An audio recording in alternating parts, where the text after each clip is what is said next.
كلا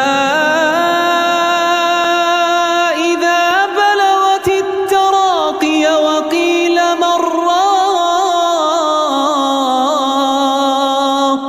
وظن أنه الفراق والتفت الساق بالساق إلى ربك يومئذ المساق فلا صدق ولا صلى ولكن